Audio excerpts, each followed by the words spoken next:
Un village perdu au fin fond de la Catalogne. Un temps froid, du brouillard, une atmosphère triste. Ici, même les bancs tirent la gueule, vieux, abîmés, non accueillants. Un village donc avec plus de maisons abandonnées que remplies de vie. C'est alors que nous découvrons ce lieu. Une simple barrière air posée devant la porte entr'ouverte. Nous découvrons alors un lieu hors du temps, la capsule temporelle vient de s'activer. Il est toutefois difficile à présent de s'imaginer la vie de ce commerce d'antan. Difficile de s'imaginer les commerçants s'affairer pour répondre aux demandes de leur clientèle que l'on imagine fidèle. Nous sommes dans un capharnaüm. Victime du syndrome de Diogène, tout et n'importe quoi traîne au sol. Des centaines de bottins téléphoniques, des canettes de soda éventrées. Triste finalité.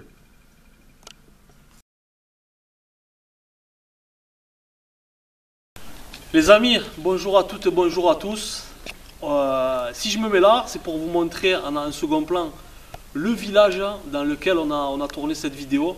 Donc un village qui est pour moitié abandonné, pour moitié habité. Et, il n'y fait pas très bon vivre. Je ne sais pas si c'est le fait que le temps soit gris. Mais bon, bref, passons. Donc nous sommes aujourd'hui en Espagne, pas loin de Barcelone.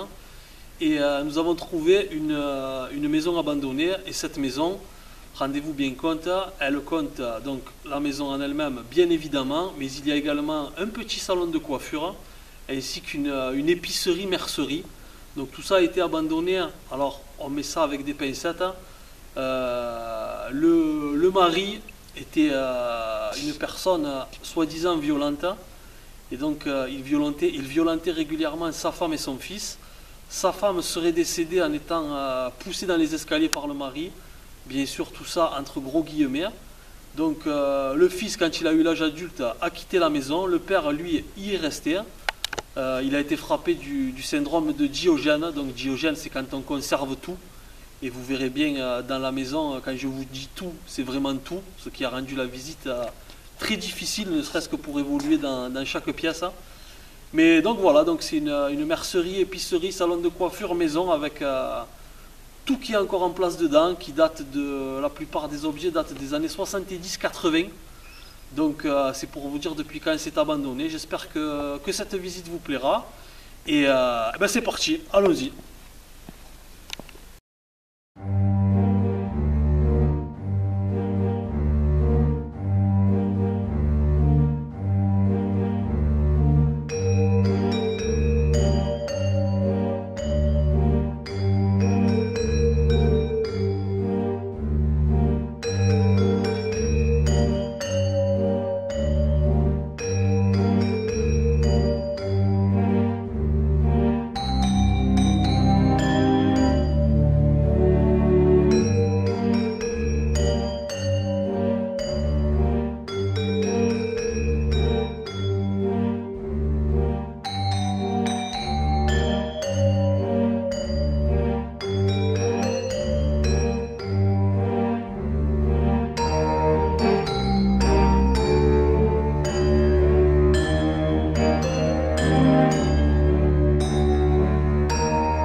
Après le rayon, on va dire épicerie, mercerie, nous venons d'accéder juste à côté à un tout petit salon de coiffure qui date donc des années 70, début 80.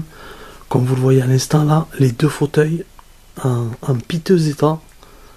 D'ailleurs, tout est complètement abîmé, tout est saccagé, surtout pourri par l'humidité. Donc vous voyez là aussi l'écran télé qui date bien de cette période-là. Et on va s'avancer délicatement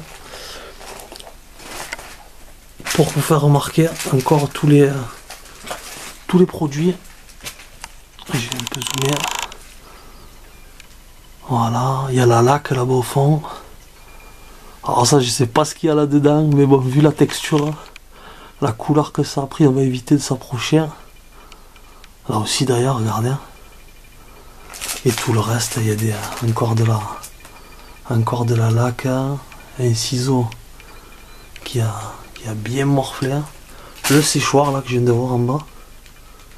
Voilà, mais tout est gilette, à perfection au masculin. Tout est dans un état vraiment critique, c'est dégueulasse. Et on va pas y rester trop longtemps parce qu'on ne sait pas ce qu'on respire justement. Et là vous voyez la glace en face. Voilà pour cette petite partie.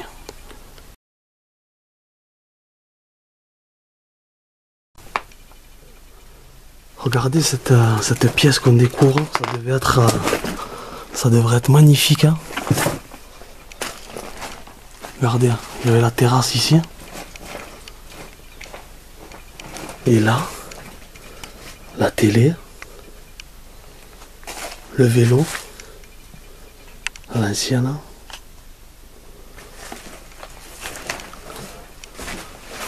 Le mobilier avec la vaisselle encore dedans. Il y a tout qui s'est littéralement effondré. Regardez là ce vieux meuble aussi. Franchement, c'est un bien beau mobilier. Mais vous voyez, à la limite, je prends pas un plaisir dingue à faire cette visite. Tellement le lieu est abîmé. Et il faut être extrêmement prudent. Partout où on met les pieds, il faut être vraiment aux aguets. Et puis il y a de tout. Il y a de tout. Tout est mélangé, il n'y a aucune logique. Il y a une vieille veste. Il y a encore des trucs de mercerie. Là, ça a l'air d'être des cartons de... Ouais, je sais pas.